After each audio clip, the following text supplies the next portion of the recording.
Halo semuanya, kami dari kelompok 11 dan kami akan membahas mengenai upaya hukum acara tata usaha negara. Kami terdiri dari 3 anggota kelompok, yaitu saya Iksanus Manji Pradana dengan NIM 3 digit terakhir 644. Saya Naila Hasna dengan NIM 3 digit terakhir 853. Saya Ratuddin Alam Syahdi Rotolo dengan digit terakhir 822. Kami dari Matkul Hukum Acara Tata Usaha Negara dan kami di bawah bimbingan Bapak Imam Bustami dan Ibu Rizka. Dalam video ini kami akan membahas mengenai 3 bentuk utama dari upaya hukum di petun. Yang pertama terdapat banding, kedua terdapat kasasi, dan ketiga yaitu peninjauan kembali. Dan langsung saja teman saya Naila akan membahas mengenai pengantar dari upaya hukum di Indonesia dan mengapa hal ini penting untuk peradilan di Indonesia. Oke, terima kasih. Jadi sebelum kita lanjut ke materi, alangkah baiknya kita mengetahui kenapa upaya hukum itu perlu dilakukan. Jadi, dalam sistem hukum di Indonesia, putusan itu memiliki sifat final dan mengikat serta menjadi akhir dalam suatu perkara. Namun, di satu sisi lain, hakim di sini juga memiliki keterbatasan, terutama sebagai dirinya yang manusia yang mungkin mengalami kekeliruan dalam menilai fakta hukum sehingga berujung pada keputusan yang salah.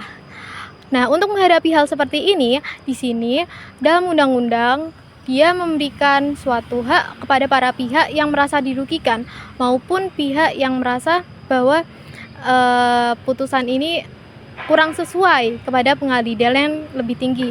Dengan demikian, pengadilan di sini memiliki sistem koreksi supaya keputusan yang final itu tidak merugikan salah satu pihak karena kurang sesuai.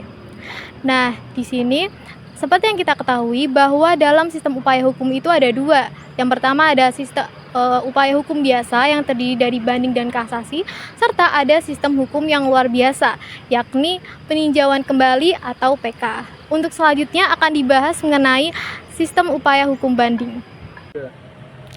Oke, baik. Sekarang untuk banding. Jadi banding adalah salah satu upaya hukum atau merupakan langkah pertama yang dilakukan oleh pihak terkait yang merasa kurang puas terhadap suatu putusan. Di sini banding sendiri dapat diajukan kepada Pengadilan Tinggi Tata Usaha Negara atau biasa disingkat PTTUN. Nah, tujuan banding di sini sendiri adalah untuk memastikan apakah putusan yang dikeluarkan sudah sesuai dengan hukum atau pertimbangan fakta yang ada. Nah, kemudian di sini terdapat dasar penerapannya yaitu pada pasal 122 Undang-Undang Nomor 5 Tahun 1986 terkait Peradilan Tata Usaha Negara. Lalu ada juga pada Peraturan Mahkamah Agung Nomor 5 Tahun 2022. Di sini banding dapat diajukan dengan batas maksimal 14 hari setelah putusan dikeluarkan dari Pengadilan Tata Usaha Negara. Dan kemudian para pihak yang merasa kurang puas dengan putusan ini dapat mengajukan memori banding yang berisi alasan kenapa mereka menolak alasan putusan ini. Lalu kemudian pihak yang lain dapat mengajukan tanggapan dari memori banding tersebut. Kemudian dari memori banding yang sudah dikeluarkan, para pihak dari Peradilan Tinggi Tata Usaha Negara mereka dapat mengkaji ulang dan memeriksa kembali apakah putusan yang dikeluarkan sudah berdasarkan pada hukum dan asas keadilan.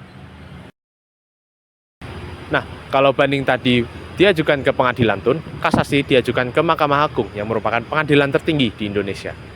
Tujuan dari kasasi bukan untuk menilai ulang fakta perkara, tetapi untuk memastikan apakah hukum sudah dilakukan dengan benar oleh pengadilan di tingkat sebelumnya. Dasar hukum dari kasasi ada pada pasal 45 dan 46 UU Nomor 5 Tahun 1986 yang kemudian diperbarui oleh UU Nomor 9 Tahun 2004 dan UU Nomor 51 Tahun 2009. Selain itu, ada juga UU Nomor 48 Tahun 2009 tentang kekuasaan kehakiman dan Peraturan Mahkamah Agung Nomor 3 Tahun 2019 tentang tata cara pengajuan kasasi dan PK. Kasasi harus diajukan dalam waktu 14 hari sejak putusan PT Tun diberitahukan secara resmi. Tujuan kasasi ini antara lain untuk menjaga keseragaman penerapan hukum di seluruh Indonesia, memberikan kepastian hukum, dan memastikan bahwa putusan tidak menyimpang dari asas-asas hukum dan keadilan. Dengan kata lain, Mahkamah Agung berperan sebagai pengawal tertinggi hukum dan keadilan, memastikan bahwa putusan di bawahnya tetap selaras dengan prinsip hukum nasional. Berikutnya, Ihsan akan menjelaskan tentang peninjauan kembali atau PK yang merupakan upaya hukum luar biasa. Sebagai penutup, bisa kita simpulkan bahwa upaya hukum di petun merupakan mekanisme penting untuk menjaga keadilan dan kepastian hukum. Melalui banding, kasasi, dan peninjauan kembali, setiap pihak yang merasa dirugikan bisa mendapatkan kesempatan untuk memperoleh putusan yang lebih adil dan objektif. Selain itu, upaya hukum sebagai sarana pengawasan di lembaga peradilan agar setiap putusan berpegang teguh pada setiap asas hukum dan mencerminkan nilai-nilai keadilan.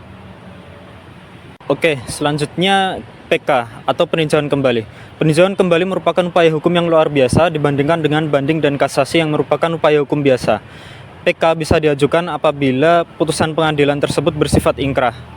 Kemudian syarat diajukannya PK itu yaitu yang pertama apabila ditemukan bukti yang baru, kedua itu terdapat khilafan dari hakim, ketiga terdapat putusan yang keliru dan yang bersifat nyata kekeliruannya tersebut.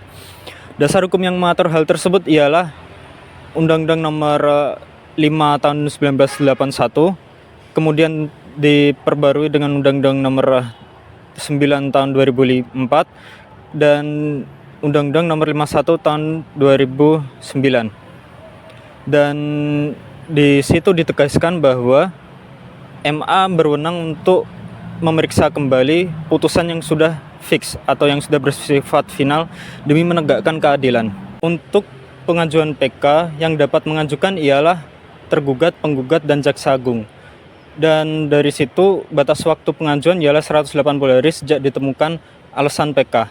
Dan untuk proses pengajuannya ialah pertama dilakukan pengajuan secara tertulis, kemudian diserahkan ke panitera untuk diperiksa kembali, dan dari panitera akan dikirim ke Mahkamah Agung.